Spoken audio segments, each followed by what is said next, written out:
আরটিভিতে প্রতিবেদন প্রকাশের পর ২২ বছর ধরে পথ শিশুদের হাতে বিনামূল্যে বই বিতরণ সহ নানা ধরনের মানবিক সেবামূলক কাজ করা কুষ্টিয়ার কাজী সোহান শরীফকে সংবর্ধনা দিয়েছে লালন সঙ্গীত চর্চা ও গবেষণা কেন্দ্র।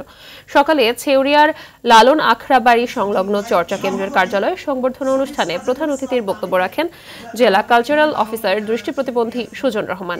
লালন গবেষক ডক্টর তুহিন শেখের সভাপতিত্বে অনুষ্ঠানে বক্তব্য রাখেন লালন সঙ্গীত চর্চা ও গবেষণা কেন্দ্রের সভাপতি সুফি সাজিদুল ইসলাম ডালিম, সিনিয়র সাংবাদিক কাজী ওয়াসিউর রহমান, লালন গবেষক ও সংগঠক এস রুশদি।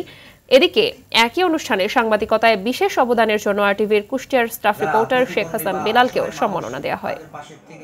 এমনিতেই মানুষগুলো সরে যায়, তার পাশে কেউ থাকে না, সেই চিন্তা চেতনা থেকেই আমি প্রতিবন্ধীদের নিয়ে কাজ করি। ২২ বছর ধরে উনি এই কাজ অব্যাহত রেখেছেন।